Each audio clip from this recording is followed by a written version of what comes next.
তুমি মুসলমানদের চেহারা মধ্যে কলঙ্কের দাগ লাগায় ফেললা। অথবা ওই ব্যক্তিরা বললেন, ইয়া মুসাউইদা উজুহিল মুমিনিন, তুমি মুসলমানদের চেহারার মধ্যে কালো দাগ লাগায় ফেললা। ওই কথাটা শোনার পর ফাকালা হযরত হাসান ইবনে আলী রাদিয়াল্লাহু তাআলা আনহু ওই কথাটা শোনার পর জবাব দিলেন, লা তুআন্নিবিনি, তুমি আমাকে এরকম ভাবে ভর্ৎসনা দিও না, তুমি আমাকে এরকম ভাবে বদদুয়া দিও না। বলে, কেন এই কাজটা করলাম তুমি জানো নাকি? রহিমাকুল্লাহ, আল্লাহ তাআলা তোমার উপর রহম করুক, কেন করলাম জানো নি? ফাইন্নান নাবিয়্যা সাল্লাল্লাহু আলাইহি ওয়া আলিহি ওয়াসাল্লাম উরিয়া বানি উমাইয়াতা, আল্লাহর নবীকে স্বপ্নে যুগে দেখানো হয়েছে বানি উমাইয়া, মানে উমাইয়া বংশধরেরা, হযরত মুআবিয়া রাদিয়াল্লাহু তাআলা এর বংশধরেরা আলাল মিনবার, আল্লাহর নবীর সিংহাসনের মধ্যে মিম্বরের মধ্যে বসছে। ওই স্বপ্নটা জনাব রাসূলুল্লাহকে স্বপ্ন যুগে রাত্রেবেলা ঘুমের মধ্যে আল্লাহ তাআলা দেখায়া দিবেন। এই জন্য আমি হাসান যেহেতু নবীজির নাতি, নবীজির ওই স্বপ্ন দেখার পরে আমি নিজেকে আর স্থির রাখতে পারি না, আমি বায়াত গ্রহণ করলাম মুআবিয়ার হাতে। আল্লাহ তাআলার নিকট মাসের গণনা 12 মাস। এই 12 মাসের মধ্যে শ্রেষ্ঠতম মাস হলো রমাদানুল মুবারক। এই রমজানের মধ্যে শ্রেষ্ঠতম হলো শেষের 10 দিন। এই শেষের 10 দিনের মধ্যে একটি রাত্র রয়েছে, যে রাত্রটাকে লাইলাতুল কদর বলে। ওই রাত্রটা এটা 1000 মাসের থেকে উত্তম। এই জন্য আমরা আজকে সূরাতুল কদর সম্পর্কে আলোচনা শুনবো ইনশাআল্লাহ। আল্লাহ তাআলা এই রাত্রকে কেন্দ্র করে মুস্তাকিল একটা সূরা আল্লাহ তাআলা অবতীর্ণ করছেন। কোরআন শরীফের 114 গান সূরার মধ্যে একটা সূরা, যাকে লাইলাতুল কদর বলা হয়, সূরাতুল কদর। আমরা সর্বপ্রথম সূরাতুল কদরের শাব্দিক অনুবাদ শুনবো ইনশাআল্লাহ। আল্লাহ তাআলা বলেন, ইন্না আনজালনাহু ফি লাইলাতিল কদর, নিশ্চয় আমি আনজালনাহু মানে কোরআনকে অবতীর্ণ করেছি লাইলাতুল কদর, লাইলাতুল কদরে মানে কদর রজনীতে। ইন্না আনজালনাহু ফি লাইলাতিল কদর ওয়া মা আদরাকা মা লাইলাতুল কদর, আপনি কি জানেন লাইলাতুল কদরটা কি? আমাদের নবীজিকে আল্লাহ তাআলা বলতেছেন, আপনি কি জানেন লাইলাতুল কদর কি? আল্লাহ নিজে আবার জবাব দেন, লাইলাতুল কদরি খায়রুম মিন আলফি শাহর, লাইলাতুল কদর হচ্ছে এমন একটি রাত্র যেটা 1000 মাসের থেকে উত্তম। বলে, যে 1000 মাসের মধ্যে লাইলাতুল কদর নাই, এবং 1000 মাসের মোকাবেলায় একটি রাত্র উত্তম, এটা হলো লাইলাতুল কদর। বলে, তানাজ্জালুল মালাইকাতু ওয়ার রূহু ফিহা বিইذনি রাব্বিহিম, তানাজ্জালুল মালাইকাতু, ফেরেশতারা অবতরণ করে দুনিয়াতে, ওয়ার রূহু এবং রূহ মানে জিবরাইল আলাইহিস সালাম, বলে বিইذনি রাব্বিহিম, তাদের রবের অনুমতি ক্রমে, মিন কুল্লি সব বিষয়াদি নিয়ে, সকল বিষয় নিয়ে আল্লাহ তাআলার অনুমতি ক্রমে ফেরেশতারা এবং জিবরাইল আমিন দুনিয়াতে অবতরণ করে। বলে, সালামুন, এটা একটা শান্তিপূর্ণ রজনী, অনেক আরামদায়ক একটা রজনী। বলে, হাত্তা মাতলাইল ফাজর, এর সময়সীমা হলো ফজর আরম্ভ হওয়া পর্যন্ত। এই হলো লাইলাতুল কদর, সূরাতুল কদরের সাবলীল অনুবাদ। এখন আমাদের কথা হলো যে লাইলাতুল কদরের নাজিল হওয়ার প্রেক্ষাপট সম্পর্কে আমরা জানবো। এটা হলো আজকের আলোচনার 1 নম্বর বিষয়, যে লাইলাতুল কদর এই সূরাটা নাজিল হওয়ার প্রেক্ষাপট, কোন ঘটনাকে কেন্দ্র করে আল্লাহ তাআলা সূরাতুল কদরকে আল্লাহ তাআলা নাজিল করলেন। একটা কিতাব আছে, কিতাবের নাম সুনানুল কিবরিল বাইহাকি, 4 নম্বর খণ্ডের 306 নম্বর পৃষ্ঠা। এটার মধ্যে বর্ণনা আছে হযরত মুজাহিদ রাহমাতুল্লাহ আলাইহির বর্ণনা। উনি বলেন, আন্নান নাবিয়্যা সাল্লাল্লাহু আলাইহি সাল্লাম যাকারা রাজুলাম মিন বানি ইসরাঈল, নবীজি একদিন বনি ইসরাইলের আবেদ সম্পর্কে নবীজি আলোচনা করতেছেন। নবীজি আলোচনা করতে গিয়ে তার ইবাদতের একটা অংশ সম্পর্কে নবীজি বলেন, লাবিসা সিলাহা ফি সাবিলিল্লাহি আলফা শাহরিন, ওই আবেদ 1000 বছর 1000 মাস সে আল্লাহ তাআলার রাস্তায় জিহাদ করছেন, মানে যুদ্ধের ময়দানে সে সময় অতিবাহিত করছেন 1000 মাস। বলে, একটা মানুষের ইবাদতের একটা অংশ মানে ইসরাইলের একজন আবেদের, বলে লাবিসা সিলাহা ফি সাবিলিল্লাহি আলফা শাহরিন, 1000 মাস সে সে আল্লাহর রাস্তায় যুদ্ধের ময়দানে, জিহাদের ময়দানে সময় অতিবাহিত করছেন। কল রাবি বলেন, মুজাহিদ রহমাতুল্লাহ আলাইহি বলেন, ফাজিবাল মুসলিমুনা মিন যালিক, মুসলমানরা এটা শোনার পর আশ্চর্য হয়ে গেলেন। বলে একটা মানুষ 1000 মাস প্রায় 83 বছর 4 মাস, 83 বছর 4 মাস যদি একটা মানুষ জিহাদের ময়দানে অংশগ্রহণ করার সময় ব্যয় করে, আরো তো অনেক ইবাদত গুলো আছে, তাহলে আমরা, আমাদের হায়াত তো অল্প, আমরা কিভাবে তাদের পর্যন্ত পৌঁছবো? সাহাবীরা আশ্চর্য বোধ করলেন। কল রাবি বলেন, ফাআনজালাল্লাহু আযজা ওয়া জাল, সাহাবীরা যখন আশ্চর্য হয়ে গেলেন তখন আল্লাহ তাআলা এই আয়াত নাজিল করলেন, মানে সূরাতুল কদর নাজিল করলেন। আল্লাহ বলেন, ইন্না আনজালনাহু ফি লাইলাতিল কদর ওয়া মা আদরাকা মা লাইলাতুল কদর লাইলাতুল কদরি খায়রুম মিন আলফি শাহর। বলে তোমাদেরকে আশ্চর্য হওয়ার কিছু নাই, তোমরা এরকম ভাবে হতাশ হওয়ার কিছু নাই, তোমাদেরকে এমন একটা রজনী আমি দান করলাম যেটাকে লাইলাতুল কদর বলে।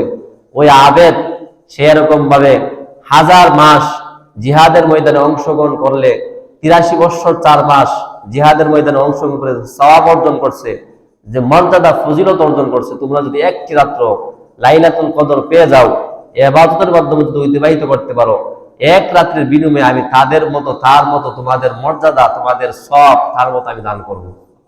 এটা হলো লাইলাতুল কদর। বলে এরকম ভাবে আল্লাহ তাআলা আল্লাতি লাবিসা সিলাহা যালিকা রাজুলুস সিলাহা ফি সাবিলিল্লাহি আলফা শাহরিন, ওই মানুষটা 1000 মাস যুদ্ধের ময়দানে যুদ্ধ করে যে ফজিলত অর্জন করছে, আমরা যদি এই রাতটাকে কদরদানি করতে পারি, মূল্যায়ন করতে পারি, আল্লাহ তাআলা আমাদেরকে এই পরিমাণ সব দান করবেন। এটা হলো 1 নম্বর। বলে এই ব্যাপারে আরেকটা দৃষ্টান্ত পাওয়া যায়, তাফসীর ইবনে কাসিরের মধ্যে আসছে এই আয়াতের সূরাতুল কদরের শানে নজুল সম্পর্কে, সূরা নজুলের এই সূরাটা নাজিল হওয়ার প্রেক্ষাপট সম্পর্কে আসছে। হযরত আলী ইবনে উরওয়া রাদিয়াল্লাহু তাআলা ওনার বর্ণনা, উনি বলেন যে যাকার রাসূলুল্লাহ সাল্লাল্লাহু আলাইহি ওয়াসাল্লাম ইয়াওমান আরবাতাম মিন বানি ইসরাইল, নবীজি একদিন সাহাবীদেরকে বানি ইসরাইলের 4 ব্যক্তির সম্পর্কে আলোচনা করতেছিলেন সাহাবীদের সম্মুখে। বলে 4 জন ব্যক্তি কিরকম?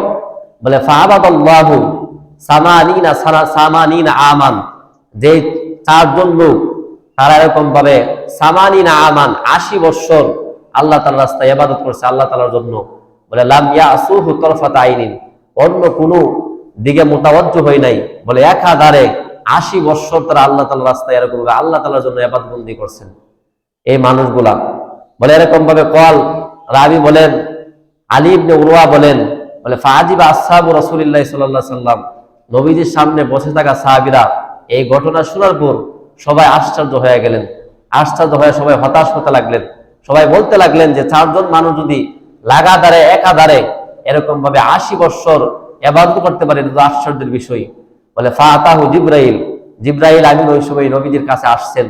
আসার পর ফাকালা, নবীজিকে বললেন, ইয়া মুহাম্মদ, হে মুহাম্মদ সাল্লাল্লাহু আলাইহি সাল্লাম, বলে এরকম ভাবে আপনার সাহাবীরা আজিবতা উম্মাতুকা মিন হাউলাই ইবাদাতুল হাউলাই নাফার সামানিনা সানাতান, যে 4 জন ব্যক্তি, যে 4 জন ব্যক্তির ইবাদত সম্পর্কে 80 বছর ইবাদতে আপনার উম্মতেরা যে আশ্চর্য বোধ করলো, আশ্চর্য হলো।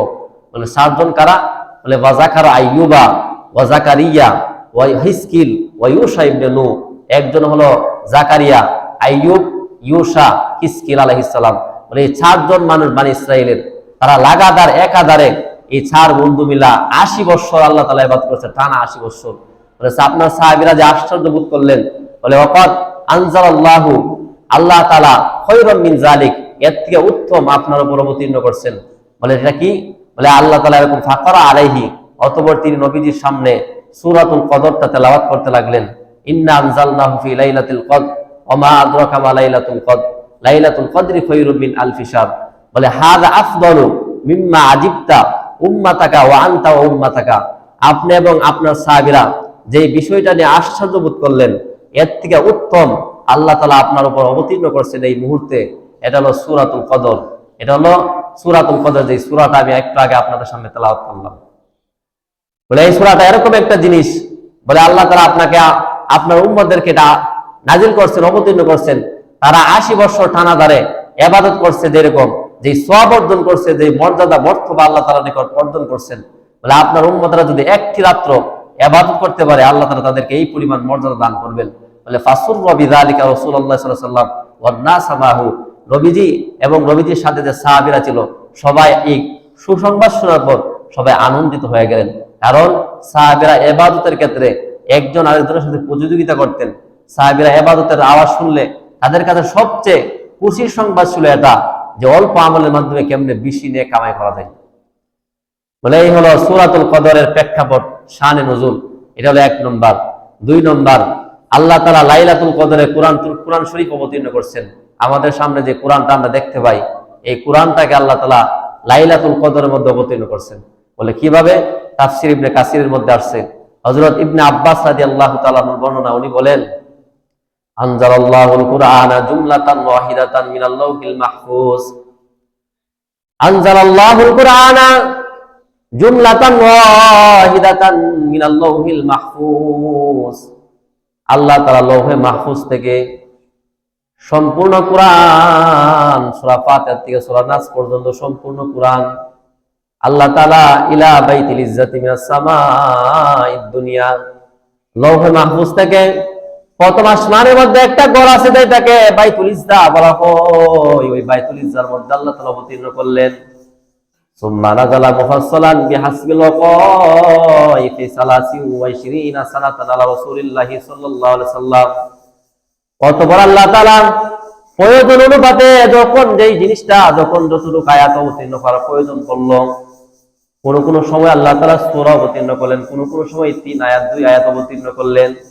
বলে 23 বছরে আমাদের নবী জনাবে রাসূলুল্লাহ সাল্লাল্লাহু আলাইহি সাল্লামের উপর আল্লাহ ওই বাইতুল ইজ্জা, ওই আসমানের মধ্যে একটা ঘর বাইতুল ইজ্জা, ওই বাইতুল ইজ্জা থেকে আল্লাহ তাআলা 23 বছর সময় নিয়ে আমাদের নবীদের উপর অবতীর্ণ করছেন। মানে 23 বছরে কিন্তু সর্বপ্রথম আল্লাহ তাআলা এরকম ভাবে আনজালাল্লাহুল কুরআনা জুমলাতান ওয়াহিদাতান, পরিপূর্ণ কোরআনটাকে, সম্পূর্ণ কোরআনকে আল্লাহ তাআলা এরকম ভাবে লৌহে মাহফুজ থেকে বাইতুল ইজ্জা, যেটা আসমানের মধ্যে যে একটা ঘর আছে, ওই ঘরের মধ্যে আল্লাহ তাআলা অবতীর্ণ করছে। এটা হলো লাইলাতুল কদরে। বলে লাইলাতুল কদরে অবতীর্ণ করার পর এই বাইতুল ইজ্জা থেকে, এই আসমানের মধ্যে যে প্রথম আসমানের মধ্যে ঘর বাইতুল ইজ্জা, এই বাইতুল ইজ্জা থেকে 23 বছর সময় নিয়ে আল্লাহ তাআলা প্রয়োজন অনুপাতে যখন যতটুকু প্রয়োজন হয়েছে, ওই প্রয়োজন অনুপাতে আল্লাহ তাআলা আমাদের নবীদের উপর অবতীর্ণ করছেন।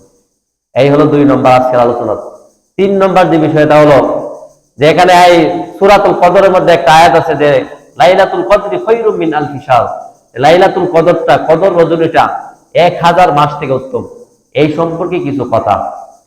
একটা কিতাব আছে, কিতাবের নাম তিরমিজি শরীফ। এই তিরমিজি শরীফের 3350 নম্বর হাদিস, 3350। বর্ণনাকারী হযরত ইউসুফ ইবনে সাদ রাদিয়াল্লাহু তাআলা ওনার বর্ণনা। উনি বলেন আন ইউসুফ ইবনে সাদ রাদিয়াল্লাহু তাআলা قال, হযরত ইউসুফ ইবনে সাদ রাদিয়াল্লাহু তাআলা এর বর্ণনা, তিনি বলেন ক্বামা রাজুলুন ইলা হাসান ইবনে আলী বাদামা বায়া মুআবিয়াতা।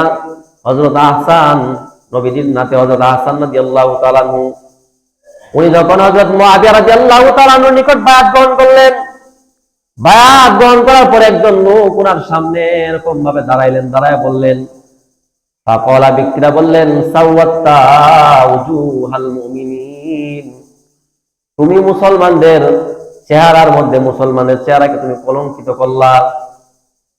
কারণ তোমার বাবা মুআবিয়া রাদিয়াল্লাহু তাআলা আনহু, উনি এক প্রশাসক ছিলেন, একজন শাসক ছিলেন, তোমার বাবা আরেকজন শাসক ছিলেন। আজকে তুমি এরকম ভাবে মুআবিয়ার হাতে হাত রেখে তুমি বায়াত গ্রহণ করলা, মানে মুআবিয়াকে তুমি নেতা হিসাবে যখন গ্রহণ করলা,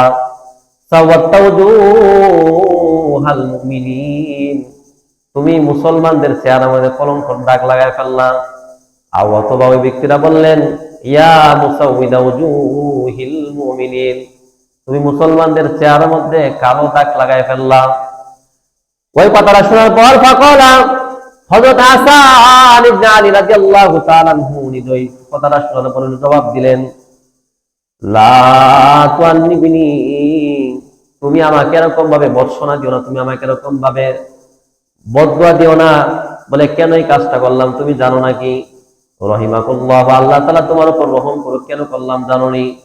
ফাইন্নান নাবিয়্যা সাল্লাল্লাহু আলাইহি ওয়া আলিহি ওয়াসাল্লাম উরিয়া বানি উমাইয়াতা আল্লাহর নবীকে স্বপ্নে যুগে দেখানো হয়েছে বানি উমাইয়া, মানে উমাইয়া বংশধরেরা, হযরত মুআবিয়া রাদিয়াল্লাহু তাআলার বংশধরেরা আলাল মিনবার, আল্লাহর নবীর সিংহাসনের মধ্যে, মিম্বরের মধ্যে বসছে। ওই স্বপ্নটা জনাবে রাসূলুল্লাহকে স্বপ্ন যুগে রাত্রেবেলা ঘুমের মধ্যে আল্লাহ তাআলা দেখায়া দিবেন। এই জন্য আমি হাসান যেহেতু নবীজির নাতি, নবীজির ওই স্বপ্ন দেখার পরে আমি নিজেকে আর স্থির রাখতে পারি না, আমি বায়াত গ্রহণ করলাম মুআবিয়ার হাতে। বলে এটা দেখানোর পর আল্লাহর নবী এরকম ভাবে তার চেহারাটাকে খুব মলিন করেছিলেন। আমি ঘুমের মধ্যে দেখলাম নবীজির চেহারাটা মলিন করা। আল্লাহ তাআলা ফানাজারাত, আল্লাহ তাআলা আয়াত নাযিল করে দিলেন, ইন্না আতাইনাকাল কাউসার, হে মুহাম্মদুর রাসূলুল্লাহ, আমি আপনাকে হাউজে কাউসার দান করলাম। ইয়া মুহাম্মদ ইয়ানি নাহরান ফিল জান্নাহ, মানে হাউজে কাউসার এটা জান্নাতের একটা নহর, একটা ঝর্ণা, যেই ঝর্ণার এক গ্লাস পানি পান করার পর বান্দারা আর কোনদিন জান্নাতে ঢোকা পর্যন্ত পিপাসার্ত হবে না। ওই হাউজে কাউসার আমি আপনাকে দান করলাম। ফানাজালা, ততবার আল্লাহ তাআলা আবার আয়াত নাযিল করলেন, ইন্না আনজালনাহু ফি লাইলাতিল কদর ওয়া মা আদরাকা মা লাইলাতুল কদর, লাইলাতুল কদরি খায়রুম মিন আলফি শাহর, খায়রুম মিন আলফি শাহর। এতটুকু পর্যন্ত আল্লাহ নবীকে ফেরেশতারা শোনায় দেয়। শোনায় দেওয়ার পর আল্লাহ তাআলা আল্লাহর নবী ইয়ামলিকুহা বাদাকা, আল্লাহর নবীকে ওই ফেরেশতা বলে ইয়ামলিকুহা বাদাকা বনু উমাইয়াতা ইয়া মুহাম্মদ, হে মুহাম্মদুর রাসূলুল্লাহ। আয়াতের মধ্যে আল্লাহ তাআলা যে বলছেন খায়রুম মিন আলফি শাহর, 1000 মাস, ওই 1000 মাস আপনার পরে বানি উমাইয়ারা 1000 মাস পর্যন্ত শাসন করবে। ফাকালা কাসেম, হযরত কাসেম রাহমাতুল্লাহ আলাইহি বলেন, ফাআদাদনাহা হাযা ফাআদাদনা ফাইদা হিয়া আলফু শাহরিন, আমরা গণনা করলাম বনি উমাইয়া হযরত মুআবিয়া রাদিয়াল্লাহু তাআলার বংশধরেরা যতদিন পর্যন্ত নবীজির ইন্তিকালের পর, হযরত আলী রাদিয়াল্লাহু তাআলা ইন্তিকালের পর শাসন করছেন, এর পুরো গণনা করে দেখলাম আলফু শাহরিন মানে 1000 মাস, লা ইয়াজিনু ইয়াউমুন ওয়ালা ইয়ানকুস, একদিন বেশিও না একদিন কমও না। ওই যে স্বপ্নের মধ্যে দেখাইছে যে আলফু শাহরিন মানে 1000 মাস, ইয়ামলিকুহা বাদাকা, আপনার পরে তারা শাসন করবে, বনি উমাইয়ারা শাসন করবে, ইয়া মুহাম্মদ, মুহাম্মদ সাল্লাল্লাহু আলাইহি সাল্লাম, আপনার পরে বনি উমাইয়া 1000 মাস শাসন করবে। হযরত কাসেম উনি বলেন যে আমরা গণনা করছি হযরত মুআবিয়া রাদিয়াল্লাহু তাআলার বংশধররা কতদিন শাসন করছে। বলে ওনার বংশধর, ওনার রক্তের সম্পর্ক যারা আছে ওরা শাসন করছে 1000 মাস। আমরা গণনা করে দেখলাম ফাআদাদনাহা ফাইদা হিয়া আলফু শাহরিন, আমরা গণনা দেখলাম তারা 1000 মাস শাসন করছে। ওই যে স্বপ্নে আল্লাহ দেখাইছে যে 1000 মাস শাসন করবে আপনার পরে, বলে আমরা গণনা করে দেখছি যে ওনারা 1000 মাস শাসন করছে, এর বিষয় করে কম করে নেই। মানে যে 1000 মাস থেকে উত্তম এর একটা দৃষ্টান্ত একটা হাদিস থেকে পাওয়া যায়, কিতাবের নাম তিরমিজি শরীফে। এই তিরমিজি শরীফের 1667 নম্বর হাদিস, 1667 এই হাদিসের মধ্যে আসছে। বর্ণনাকারী নবীজির সাহাবা হযরত আউস ইবনে আস-সাকাফ রাদিয়াল্লাহু তাআলা, আউস ইবনে সাকাফি, ওনার থেকে বর্ণনা, ক্বালা রাসূলুল্লাহ সাল্লাল্লাহু আলাইহি ওয়াসাল্লাম, আল্লাহর নবী সাহাবা বলেন, রিবাতু ইয়াউমিন ফি সাবিলিল্লাহ, রিবাতু ইয়াউমিন ফি সাবিলিল্লাহ আলফু খায়রুম মিন আলফি ইয়াউমিন ফিমা সাওয়াহু মিন যালিক, রিবাতু ইয়াউমিন ফি সাবিলিল্লাহ, আল্লাহ তাআলার রাস্তায় একদিন পাহারাদারি করা, আল্লাহ তাআলার রাস্তায় যুদ্ধের ময়দানে একদিন পাহারাদারি করা, দেশকে রক্ষার জন্য একদিন পাহারাদারি করা, পাহারাদার নিযুক্ত থাকা, বলে খায়রুম মিন আলফি ইয়াউমিন 1000 দিন থেকে উত্তম, ফিমা সাওয়াহু মিন যালিক, যে 1000 দিনের মধ্যে পাহারাদারি করা হয় নাই। একজন মানুষ মুসলমান অধ্যুষিত এলাকায় মুসলিম রাষ্ট্রের মধ্যে যদি একদিন পাহারাদারি করে, মুসলমানদের যুদ্ধের ময়দানে মুজাহিদদের মাল সামানা যদি একদিন পাহারাদারি করে, বলে খায়রুম মিন আলফি ইয়াউমিন 1000 দিন থেকে উত্তম, ফিমা সাওয়াহু মিন যালিক, যে 1000 দিনের মধ্যে পাহারাদারি করা হয় নাই। এটা দৃষ্টান্ত একটা হাদিস থেকে পাইলাম। বলে আরেকটা হাদিস আছে, বলে এই হাদিসের মধ্যে পাওয়া যায় কিতাবের নাম ইবনে মাজাহ, ইবনে মাজাহ শরীফের 1087 নম্বর হাদিস। এই হাদিসের মধ্যে আসছে যে আজকে আমরা জুমার দিন এই জুমার নামাজ পড়তে আসলাম, এই সম্পর্কে আছে জুমার নামাজে যদি কেউ আগে ভাগে আসে, গোসল করে আসে এবং মনোযোগ সহকারে যদি খুতবা শুনে, ক্বালা রাসূলুল্লাহ সাল্লাল্লাহু আলাইহি ওয়াসাল্লাম, আল্লাহর নবী বলেন, মান গাসসালা ইয়াউমাল জুমআতি ওয়াগতাসালা ওয়া বাক্কারা ওয়া বাতাকারা, একজন মানুষ যখন জুমার দিন আগেভাগে গোসল করলো, তাড়াহুড়া করে গোসল করলো, আগেভাগে গোসল করলো, ওয়া মাশা লাম ইয়ারকাব, এবং পায়ে হেঁটে যখন মসজিদের মধ্যে আসলো, লাম ইয়ারকাব, কোনো যানবাহনের মধ্যে আরোহণ করে নাই, কোনো বাহনের মধ্যে আরোহণ করে নাই, কোনো গাড়ি ব্যবহার করে নাই, অন্য কোনো বাহনের মধ্যে আরোহণ করে নাই। মাশা মানে পায়ে পায়ে হেঁটে যখন একজন মানুষ মসজিদের মধ্যে আসলো, ওয়াদানা ইলাল ইমাম, ইমামের কাছাকাছি আসে বসলো, ইমামের মিম্বরের কাছাকাছি আসে বসলো, বসার পর ফাস্তামা, মনোযোগ সহকারে ইমাম কি বলে তার শুনলো মনোযোগ সহকারে, ওয়ালাম ইয়ালগু, কোন ধরনের কথাবার্তা বলে নাই, কোন ধরনের গল্প করে নাই, কোন ধরনের হাই হুতাশ করে নাই। ওই একজন মনোযোগ সহকারে এরকম ভাবে বসলো, ফাদানা মিনাল ইমাম, ইমামের কাছে আসলো, ফাস্তামা, মনোযোগ সহকারে শুনলো, ওয়ালাম ইয়ালগু, কোন ধরনের গল্প করে নাই, কথাবার্তা বলে নাই। ওই মানুষটা কান লাহু বিকুল্লি ফাতওয়াতিন আমালু সানাতিন আজরু সিয়ামিহা ওয়া কিয়ামিহা, ওই মানুষটার প্রত্যেকটা কদমের বিনিময়ে, তার বাড়ির থেকে মসজিদ আসা পর্যন্ত প্রত্যেকটা কদমের বিনিময়ে আল্লাহ তাআলা সিয়ামিহা ওয়া কিয়ামিহা, 1 বছর রোজা রাখার, 1 বছর রাত্রে বেলা দাঁড়ায় নামাজ পড়ার সওয়াব আল্লাহ তাআলা ওই বান্দার আমলনামার মধ্যে দান করবেন, প্রত্যেকটা কদমের বিনিময়ে। কথা কথা আপনার বাড়ির থেকে আসছেন 20টা কদম দিয়া, বলে 20 বছর একটা মানুষ যদি দাঁড়ায়া নামাজ পড়ে, দিনের বেলা রোজা রাখে, যে সওয়াব আল্লাহ তাআলা ওই বান্দাকে ওই সওয়াব দান করবেন যদি আগে ভাগে মসজিদে আসে। এই জন্য জুমার দিন মসজিদে একটু আগে ভাগে আসা, আল্লাহ তাআলা আমাদেরকে আমলটা করার তৌফিক দান করুন। এই হলো তিনটা দৃষ্টান্ত। বলে 4 নম্বর আল্লাহ তাআলা বলছেন খৈরুম মিন আলফি শাহর, 1000 মাস থেকে উত্তম। বলে 1000 মাস হলো 83 বছর 4 মাস। 1000 মাসের হিসাব অনুযায়ী 83 বছর 4 মাস। বলে লাইলাতুল কদর, এই যে কদরটা আসতেছে, যে আজকে 20তম রোজা, 20তম, কিন্তু রাত্রটা কিন্তু 21তম, আজকের থেকে লাইলাতুল কদর হতে পারে। এই জন্য এই রাত্রগুলাকে, বেজুর রাত্রগুলাকে কদরদানি করা।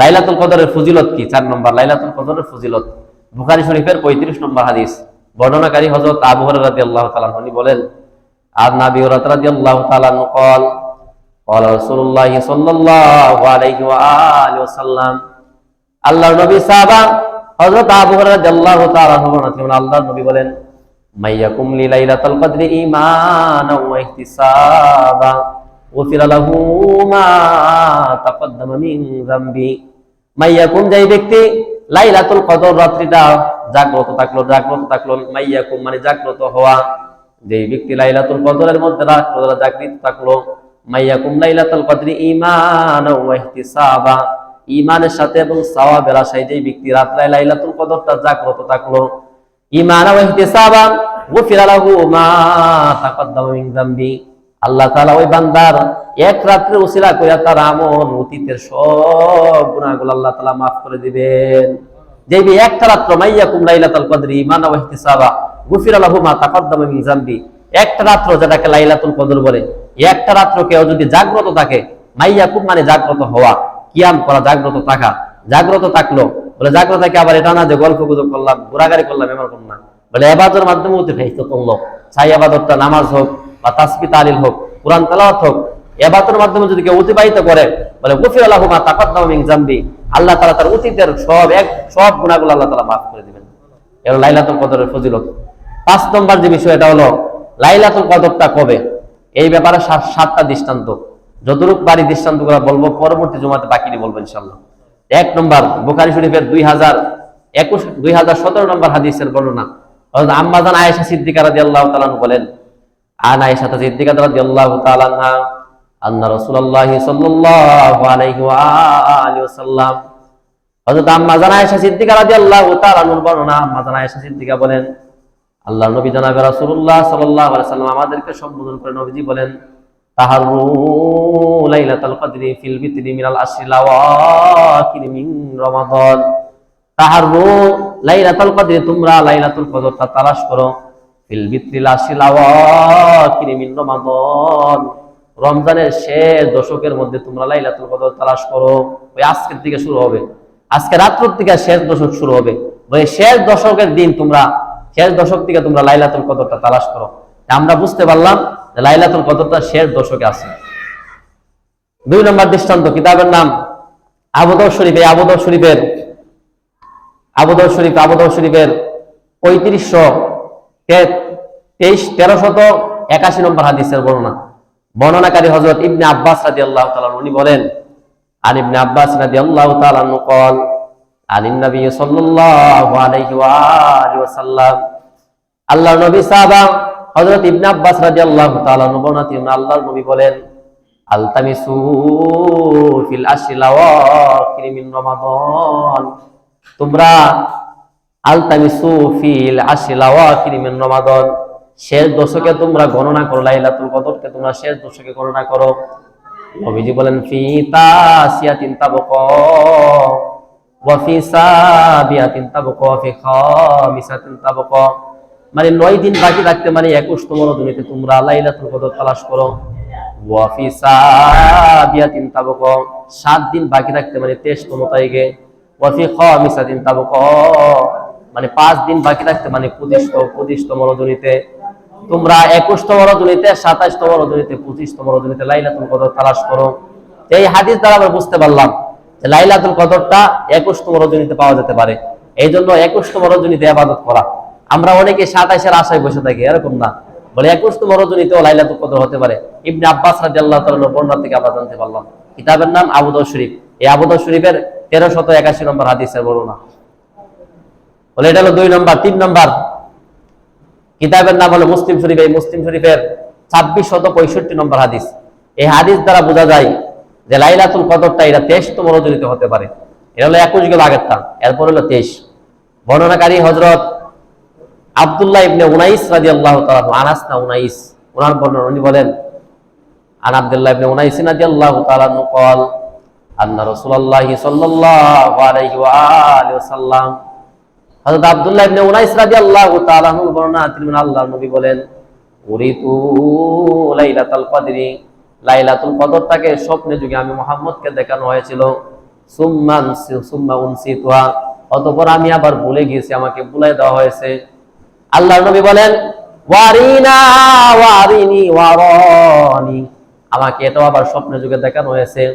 বলে সুবহানাহু ফিমাইওয়াতিন, ওই লাইলাতুল কদর যেই দিন হবে ওই দিন সকালবেলা আমি নাকি নামাজ করব, সেজদা করব ওই জায়গার মধ্যে, যে জায়গার মধ্যে মাটি এবং পানি থাকবে, মানে কাদা মাটির মধ্যে আমি সেজদা করব। ওই সাহাবা হযরত আব্দুল্লাহ ইবনে উনাইস রাদিয়াল্লাহু তাআলা উনি বলেন, ফামুতিরনা লাইলাতা সালাসি ওয়া ইশরিনা, একদিন 23তম রজনীতে বৃষ্টি হলো, রাত্রে বেলা বৃষ্টি যখন হলো, সাল্লা বিনা রাসূলুল্লাহ সাল্লাল্লাহু আলাইহি ওয়া আলিহি ওয়াসাল্লাম, আমরা নবীজির সাথে নামাজ আদায় করলাম। নামাজ আদায় করার পর ফানসারাফা, নবীজি আমাদের দিকে চেহারাটা ঘুরায় এরকম ভাবে বসতেন। ফজরের নামাজের পর চেহারা ঘুরায় নবীজি তখন আমাদের নিকট বসতেন। বলে ইন্না সারামাইওয়াতিন আলা জাবহাতিহি ওয়া আনফিহি, আমরা তাকায় দেখি নবীজির কপালের মধ্যে এবং নাকের ডগার মধ্যে কাদা মাটি দেখা যায়। আব্দুল্লাহ ইবনে উনাইস বলে 23তম রজনী এটা ছিল। বলে এই জন্য কল উনি বলেন, বলে খানা আব্দুল্লাহ ইবনে উনাইস ইয়াকুল, তিনি বলেন সালাসি ওয়া ইশরিনটা ছিল 23তম রজনী, এই জন্য লাইলাতুল কদর 23তম রজনীতে হতে পারে। এটা হলো 2 নম্বর। এটা 3 নম্বর দৃষ্টান্ত।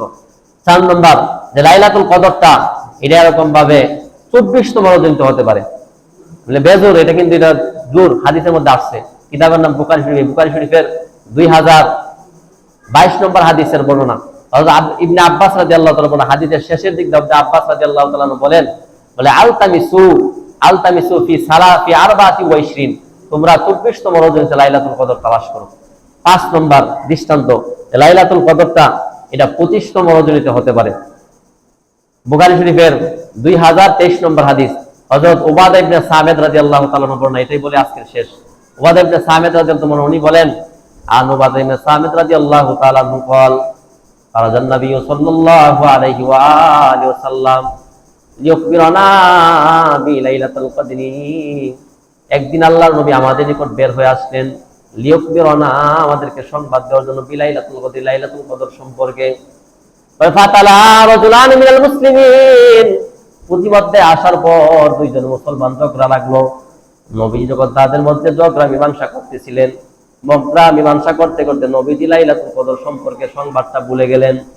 নবীজি আমাদের নিকট আসার পর ফাকাল, আল্লাহর নবী বললেন, খারাজতু লিউখবিরাকুম বিলাইলাতুল কদরি, আমি তোমার বাসার থেকে এরকম তোমাদের নিকট আসছিলাম লাইলাতুল কদর সম্পর্কে তোমাদেরকে অবগত করার জন্য, তোমাদেরকে জানানোর জন্য।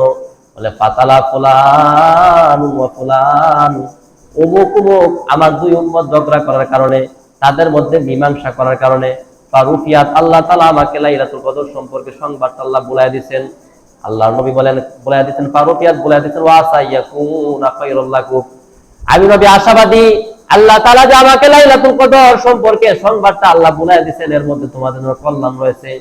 আল্লাহর নবী বলেন সাহাবীরা তালতামিসু ফিহা, তোমরা ওই লাইলাতুল কদরটাকে তালাশ করবা, ফিতাসিয়াতিন ওয়া সাবিকাতিন ওয়া খামিসা, তোমরা এরকম ভাবে 19তম রজনীতে তালাশ করবা, 27তম রজনীতে তালাশ করবা, 25তম রজনীতে তালাশ করবা।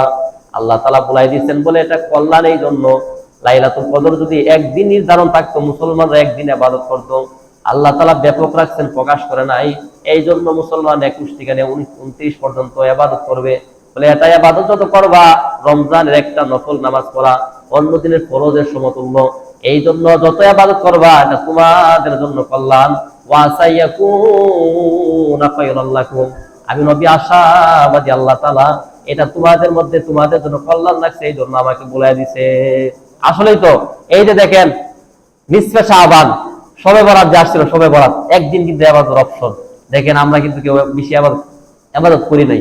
যদি কথার কথা এরকম একদিনে থাকতো, কথা 27-এ ধরেন, যদি 27-এ আমরা যেহেতু ইবাদত করি, ওই দিন যদি আল্লাহ তাআলা নির্ধারণ করে দিতেন, দেখলেন ইবাদতের অবস্থা কিন্তু এরকম হইতো। কিন্তু যে সমস্ত আল্লাহ বান্দারা ইবাদত করে তাদের জন্য কিন্তু এটা আনন্দের বিষয় যে আল্লাহ তাআলা ব্যাপক রাখছেন। এই হলো 25তম রজনীতে হতে পারে। আজকে আমরা জানতে পারলাম যে লাইলাতুল কদর কবে, এই ব্যাপারে 5টা দৃষ্টান্ত। একটা হলো প্রত্যেক রমজান মাসের শেষ দশকের প্রত্যেক বেজুর রজনীতে হতে পারে, 2 নম্বর 21তম রজনীতে হতে পারে, 3 নম্বর 23তম রজনীতে, 24তম রজনীতে, 25তম রজনীতে। বাকি উদাহরণগুলা, বাকি দৃষ্টান্তগুলা পরবর্তী জুমাতে ইনশাআল্লাহ দেওয়া হবে। আজকের থেকে 21তম রজনী আরম্ভ হবে। আল্লাহ তাআলা আমাদের সবাইকে এই 21তম রজনীকে কেন্দ্র করে আমাদের আমলগুলা করার তৌফিক দান করুক। আমরা যেন লাইলাতুল কদর নিজের ভাগ্যে পাই এবং এই রাত্রটাকে যেন কেন্দ্র করে আমরা আমাদের গুনাহগুলা মাফ করে দিতে আল্লাহ তৌফিক দান করুক। এই লাইলাতুল কদর পাওয়ার উত্তম একটা মাধ্যম হলো ইতিকাফে বসা। ইতিকাফে যারা বসবেন, ইতিকাফে বসার কিছু বিধিবিধান আছে, কিছু নিয়ম নীতি আছে। ইতিকাফ বসা আফসোস, অনেকে নাকি ইতিকাফে বসে টাকা পয়সার জন্য। অনেকে দেখা যায় অনেক মসজিদে অনেক কেন টাকা পয়সার লোভে ইতিকাফের মধ্যে বসে। কেউ যদি টাকা পয়সার লোভে ইতিকাফে বসে, মানে ইতিকাফে বসতে দেরি, মনে করেন মাগরিবের পর থেকে ইতিকাফ শুরু, এশার আগে আগে ওনার ইতিকাফ শেষ, মানে ইতিকাফ হয়ে গেছে। উনি ইচ্ছা করলে বাড়িতে চলে যেতে পারবে, সমস্যা নেই। এজন্য দুনিয়াবি লোভে, দুনিয়াবি কোনো টাকা পয়সার জন্য, দুনিয়াবি কোনো লাভের কারণে ইতিকাফ না করা। আল্লাহ তাআলা আমাদেরকে এই তৌফিক দান করুক। যারা যারা ইতিকাফে বসবেন, আজকে আসরের নামাজের পরে মাগরিবের আগে আগে ইতিকাফে মসজিদে এসে বসতে হবে, মানে সূর্য ডোবার আগে আগে। বলে আবার যখন সূর্য উদিত হবে, ঈদের যখন চাঁদ দেখা যাবে, নিশ্চিত হওয়ার পর মসজিদ থেকে বাইরে হতে হবে। এই 10 দিন আপনি আল্লাহর মেহমান, আপনি দুনিয়াবি কোনো কাজ করতে পারবেন না প্রয়োজন ছাড়া। যেমন প্রয়োজন বাথরুম, প্রস্রাব, পায়খানা, এগুলোর জন্য যদি আপনি বাইরে যেতে চান যাইতে পারবেন। এই মসজিদে বসে দুনিয়াবি চিন্তা ফিকির, ব্যবসা বাণিজ্য কোনো কিছু চিন্তা ফিকির করা যাবে না। একমাত্র আল্লাহর দিকে মুতাওয়াজ্জহ থাকতে হবে। বলে এই মসজিদে থাকা অবস্থায় দুনিয়াবি অধিক কথাবার্তা বলা যাবে না। হয়তো জিকির করবেন, নাইতো চুপ থাকবেন। জিকির আমল না করতে পারলে চুপচাপ বসে থাকতে হবে। অন্য কোনো কথা, দুনিয়াবি কথা বলা যাবে না মসজিদের ভিতরে। গল্প গুজব করা যাবে না, গীবত শাকায়াত তো করা যাবেই না। বলে গল্প গুজব, অনর্থক কথাও বলা যাবে না। অনর্থক কথাগুলা সম্পর্কে আগের জুমাতে আলোচনা করছি। এই জন্য ইতিকাফে যারা বসবো, নিয়ত করছি যারা, আমরা সকলেই এই যে মাগরিবের আগে আগে, ইফতারের আগে আগে আমাদের মসজিদের মধ্যে অবস্থান করব। আজকে আসরের আগে, আসরের পরে ইফতারের আগে আগে অবস্থান করব। বলে ঈদের চাঁদ দেখা গেলে মসজিদ থেকে বাইরে হবো। এর মধ্যে আরেকটা বিষয় যে আমরা ইতিকাফ সম্পর্কে আগের বছর অনেক লম্বা চড়া আলোচনা করছি ইতিকাফের গুরুত্ব নিয়ে, এই জন্য এই বছর আর করি নাই। আর ইতিকাফে আমরা বসি লাইলাতুল কদর নিয়ে, এই জন্য লাইলাতুল কদর সম্পর্কে বিস্তারিত আলোচনা করবো ইনশাআল্লাহ।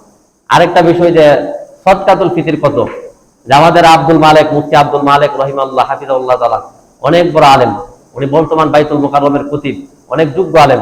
যে বাংলাদেশের মধ্যে যে বড় বড় আলেম আছে ওনার মধ্যে উনি একজন উল্লেখযোগ্য, একজন অন্যতম। উনার হিসাব অনুযায়ী সদকাতুল ফিতর হলো সর্বনিম্ন 110 টাকা করে, সর্বোচ্চ 2805 টাকা। কারো যদি সামর্থ্য থাকে, টাকা পয়সা থাকে, আপনি মাথা পিছে 2805 টাকা দিতে পারেন সামর্থ্য অনুযায়ী। আবার সর্বনিম্ন 110 টাকা, এর মাঝেও আপনি দিতে পারবেন অন্য অন্য জিনিসের হিসাব অনুযায়ী। খেজুরের সর্ব যে মধ্যম মিডিয়াম একটা খেজুর আছে, খেজুরটা হলো 800-900 টাকা, এই খেজুর হিসাব অনুযায়ী আপনি দিতে পারেন। এই জন্য সর্বনিম্ন 110 টাকা পাতা পিছে আমরা সকলেই এরকম ভাবে আগে ভাগেই এই এখন থেকে দেওয়া আরম্ভ করবেন সদকাতুল ফিতর। আর সদকাতুল ফিতর, যাকাত, এই বিষয়গুলোর ক্ষেত্রে অবশ্যই খেয়াল রাখতে হবে যে আমার টাকাটা যাতে অপাত্রে ব্যয় না হয়। অনেকে আছে সামর্থ্যবান, ছেলেরা রুজি করে, ইনকাম করে, এরপরে অভাব, ওই যে তার মন মানসিকতা ক্ষেত্রে সে গরিব, সে এমনি গরিব না, কিন্তু মন মানুষের ক্ষেত্রে সে গরিব, মানুষের কাছে চাইতে চাইতে এরকম একটা বদ অভ্যাস হয়েছে, মানে এর সাওয়ারের একটা পেশা হয়ে গেছে। এই জন্য এই মানুষগুলোর ক্ষেত্রে অবশ্যই খেয়াল রাখতে হবে, তাদের কাছে আমাদের ফিতরা, আমাদের যাকাতের টাকা না যায়। যারা অভাবী আছে, গরিব আছে, দুঃখী আছে, আপনি এই পরিবারের মধ্যে, এই এলাকার মধ্যে আপনি তাকায় দেখবেন, অনেক এরকম অসহায় মানুষগুলো আছে যারা লজ্জার কারণে মানুষের কাছে একটু চাই না, তাদের কাছে খুঁজে খুঁজে এই ফেতরা টাকাগুলো দিয়ে আসবেন, আপনার হকটা যাতে আদায় হয়, এইদিকে অবশ্যই খেয়াল রাখবেন। জাকাত, যারা গত বছর জাকাত নিয়ে আলোচনা করা হয়েছে, জাকাতের নেশাব হিসাব করে 1 বছর যদি অতিবাহিত হই, তাহলে আপনিও জাকাত আদায় করবেন। অবশ্যই জাকাতের টাকা হিসাব করতে হবে, হিসাব ছাড়া আপনি যদি আন্তাজের উপরে দিয়ে দেন, 20 যদি দেন, আপনার জাকাত আদায় হবে না, হিসাব করতে হবে, তারপরে দিতে হবে। হিসাব করার পর যদি 1 লাখ টাকা আসে, এখন আপনি 1.5 লাখ টাকা দিলেন, এটা আপনার জন্য, কিন্তু হিসাব করতে হবে, আপনার সম্পদের হিসাব অবশ্যই করতে হবে।